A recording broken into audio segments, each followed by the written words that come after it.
2026년 2월 4일이었죠. 단 하루 만에 주가가 14%나 급등한 회사가 있습니다. 2025년 내내 그 전기차 시장의 혹독한 겨울 속에서 모두가 힘들 거라고 예상했던 바로 그 회사인데 말이죠. 바로 롯데 에너지 머티리얼즈 이야기입니다. 맞습니다. 전기차 수요 둔화라는 먹구름이 워낙 짙게 깔려있던 터라 시장에서는 대체 무슨 일이 벌어진 거냐 이러면서 굉장히 술렁했죠. 이게 단순한 기술적 반등이라고 보기에는 상승폭이 너무 강력했거든요. 그래서 오늘 저희가 청취자께서 보내주신 이 최신 투자 분석 보고서를 한번 펼쳐봤습니다. 2026년 2월 데이터를 기반으로 하고 있는데요. 이 보고서는 단순한 주가 급등, 그 이유를 넘어서요. 이 회사의 체질 자체가 완전히 바뀌고 있다는 어떤 거대한 서사를 담고 있는 것 같습니다. 오늘 저희의 미션은 그 변화의 핵심 동력이 무엇인지, 보고서의 행간에 숨겨진 의미들을 샅샅이 파헤쳐보는 겁니다. 롯데라는 거함에 올라탄 이후의 내부 변화부터 투자자들을 잠 못 들게 했던 어떤 특정 날짜의 비밀, 그리고 모두가 배터리만 쳐다볼 때 전혀 다른 곳에서 터져나온 성장의 불씨까지. 자, 그럼 그 흥미진진한 이야기 속으로 함께 들어가 보시죠. 보고서의 첫 장은 롯데라는 이름에서 시작합니다. 2023년 3월에 일진 머티리얼즈에서 롯데 에너지 머티리얼즈로 사명을 바꿨잖아요. 솔직히 대기업이 인수하면 의뢰하는 일 아닌가요?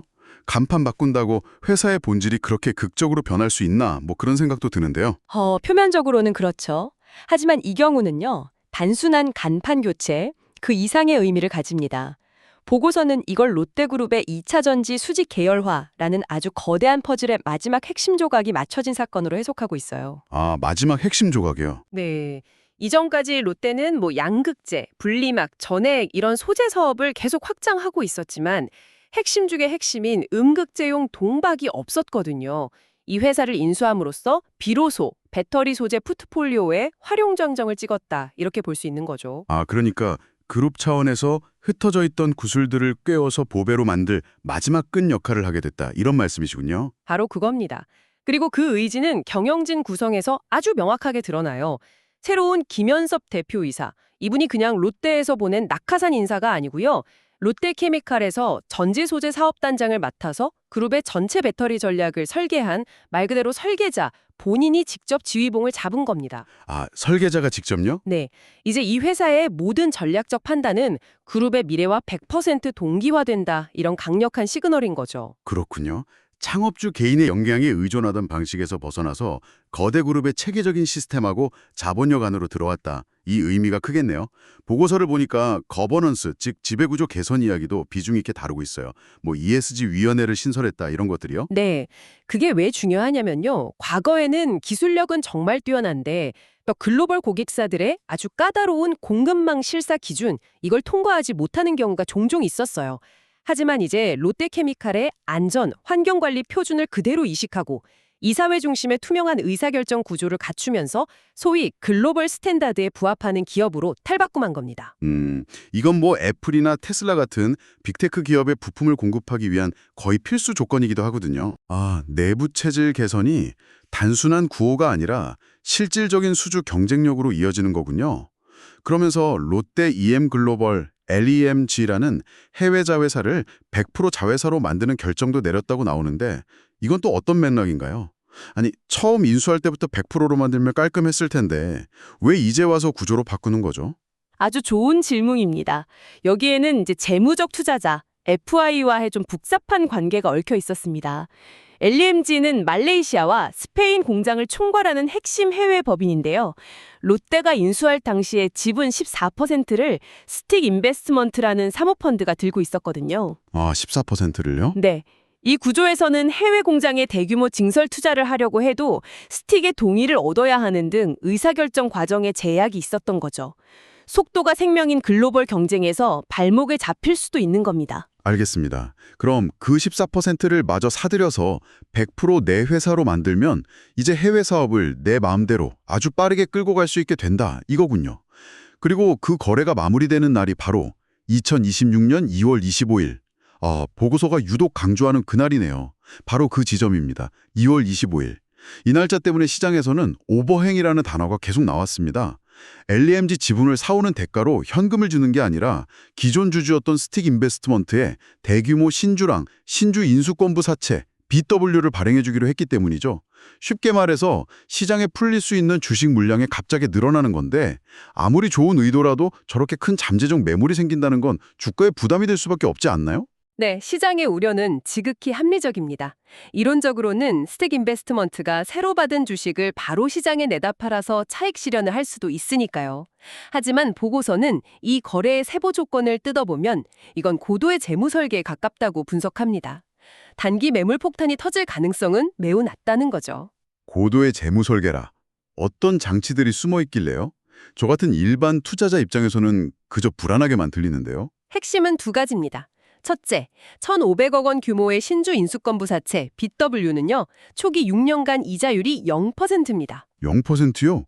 아니 이자가 하나도 없다고요? 네, 만약 스틱이 단기 차익만 노렸다면 당연히 이자를 요구했겠죠.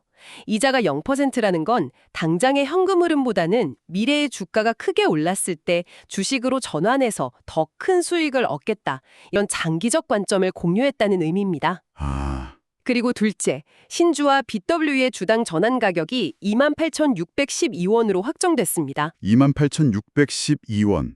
그 가격이 기준점이 되는 거군요. 맞습니다. 즉, 스틱 인베스트먼트는 이 가격보다 주가가 훨씬 더 높이 올라갈 것이다. 여기에 베팅한 겁니다. 그들은 단순한 재무적 투자자를 넘어서 회사의 장기 성장에 함께하는 전력적 파트너로 남기로 한 거죠. 물론 DS투자증권이 목표 주가를 6만 원으로 제시한 것처럼 주가가 예상보다 훨씬 빠르게 급등하면 일부 차익 실현에 나설 수는 있겠지만요. 그건 오히려 회사의 가치가 그만큼 커졌다는 긍정적인 신호로 해석될 수도 있습니다.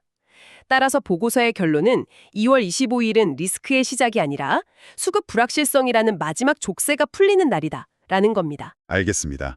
그러니까 재무적인 불확실성은 이제 거쳤다고 보고 이제 가장 중요한 본업 얘기를 해봐야겠네요. 회사가 실제로 뭘 만들어서 돈을 버는지가 핵심이니까요. 그런데 보고서를 보니 좀 특이합니다. 동박을 만드는 소재 부문하고 창호 같은 걸 시공하는 건설 부문이 같이 있어요. 이건 마치 첨단 기술 기업이 갑자기 건설업도 하는 느낌인데요. 처음 보는 분들은 다들 의아해할 수 있는 구조죠. 보고서는 이걸 바벨 전략이라고 표현합니다. 헬스기구인 바벨처럼 양쪽의 성격이 완전히 다른 사업을 두고 균형을 잡는다는 의미입니다. 아, 바벨이요? 네, 한쪽은 변동성이 크지만 성장 잠재력이 폭발적인 소재 사업, 다른 한쪽은 성장성은 낮지만 꾸준하고 안정적인 현금을 창출하는 건설 사업, 이렇게요. 아, 그 둘의 시너지가 실제로 있었나요? 2025년처럼 전기차 시장이 얼어붙었을 때는 소재 사업이 정말 힘들었을 것 같은데요. 바로 그때 이 바벨 전략의 진가가 드러났습니다.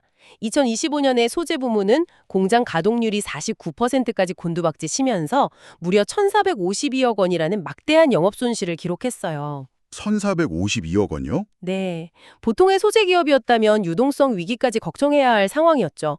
하지만 그때 롯데에코얼이라는 건설 자회사가 든든한 버팀목이 되어주었습니다. 잠깐만요. 보고서를 다시 보니까 롯데코얼 수주 잔고가 2025년 3분기에만 1,787억 원에 달하네요. 저는 이 회사가 그냥 배터리 소재 회사인 줄로만 알았는데 사실은 안정적인 건설 사업이 뒤를 받쳐주고 있었던 거군요. 이건 전혀 예상 못했습니다. 그렇죠. 동대문 디자인 플라자, DDP나 서울시청 신관의 그 독특한 외벽을 만든 회사가 바로 여기입니다. 커튼홀이라는 분야에서는 국내 최고 수준의 기술력을 가졌죠. 이 건설 부문이 꾸준히 벌어다준 현금 덕분에 소재 부문은 최악의 불황 속에서도 미래를 위한 연구개발과 투자를 멈추지 않을 수 있었던 겁니다. 말 그대로 한쪽 엔진이 꺼졌을 때 다른 쪽 엔진으로 버틴 셈이죠. 정말 흥미로운 구조네요. 그런데 그 꺼져가던 소재 부문 엔진이 갑자기 되살아나다 못해 제트 엔진으로 바뀌었다는 게 이 보고서의 핵심인 것 같습니다. AI 가속기용 회로박. 배터리 만들던 회사가 어떻게 갑자기 AI 칩의 핵심 수혜주가 된 거죠? 이 대목이 바로 롯데 에너지 머티리얼즈의 기업 가치를 완전히 다시 쓰게 만드는 보고서 표현을 빌리자면 치트키입니다. 우리가 보통 동박이라고 하면 구리, 즉 커퍼 포일을 아주 얇게 편 만기인데요. 용도에 따라 두 가지로 나뉩니다. 배터리 음극재에 쓰이면 전지박, 그리고 반도체 칩을 올리는 인쇄 회로 기판 PCB에 쓰이면 회로박 이라고 불러요. 원래부터 두 종류가 있었군요. 전 그냥 다 배터리에만 쓰는 줄 알았어요. 대부분이 그렇게 생각하시죠. 그런데 최근 엔비디아발 AI 혁명이 터지면서 상황이 급변했습니다. AI 가속기 같은 고성능 반도체에는 데이터를 초고속으로 처리하기 위해서 아주 얇으면서도 신호 손실이 없는 그런 특수한 고성능 회로박이 필수적이거든요. 네네.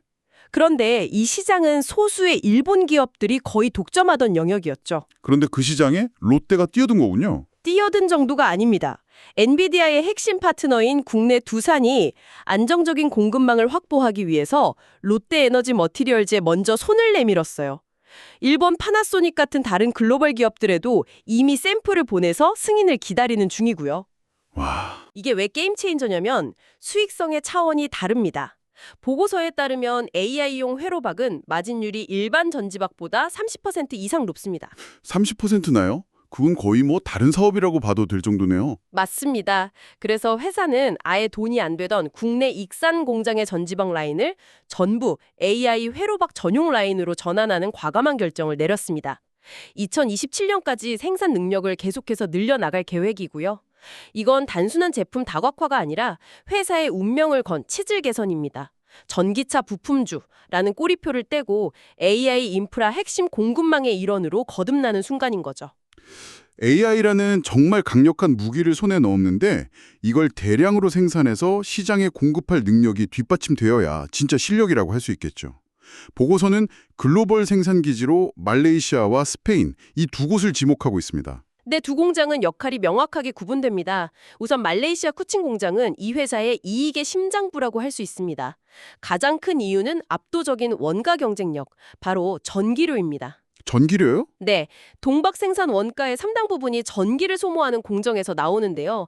말레이시아의 산업용 전기료는 한국의 3분의 1 수준에 불과합니다. 3분의 1이요?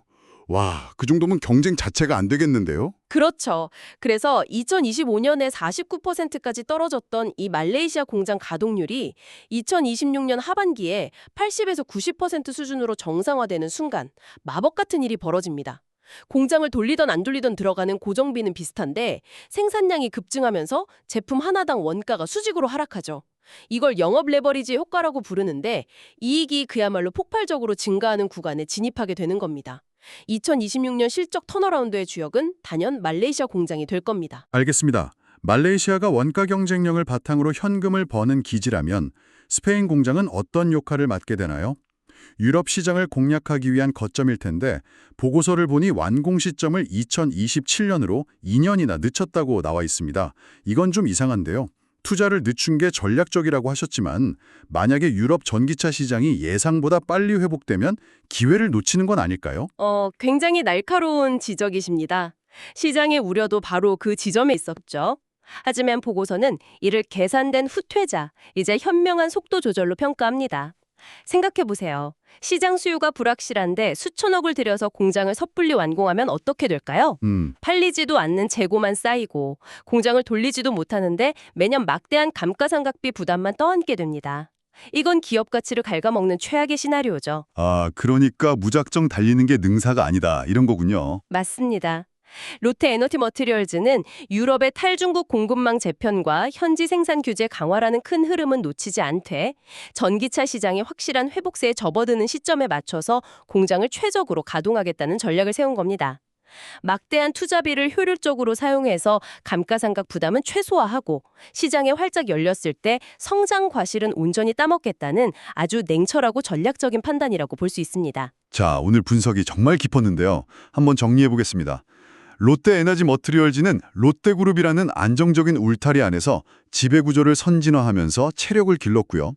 시장의 가장 큰 걱정거리였던 2월 25일의 오보행 이슈는 알고 보니 장기 성장을 위한 파트너십의 완성이었습니다. 그리고 모두가 전기차 시장의 침체만 걱정할 때 회사는 AI 가속기용 회로박이라는 새로운 심장을 달아서 부활을 준비하고 있었군요. 정확한 요약입니다. 2025년에 그 1,452억 원 적자는 끝이 아니라 더 높은 도약을 위한 움츠림의 시간이었습니다. 그리고 2026년은 그 투자가 본격적인 결실을 맺는 원년이 될 겁니다.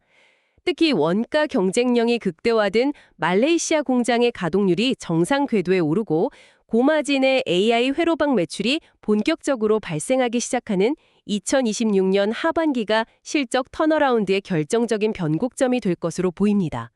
2월 25일을 기점으로 수급이라는 안개가 걷히면 비로소 이 기업의 본질적인 가치가 시장에 제대로 평가받을 가능성이 높다는 게 이 보고서의 최종 결론입니다.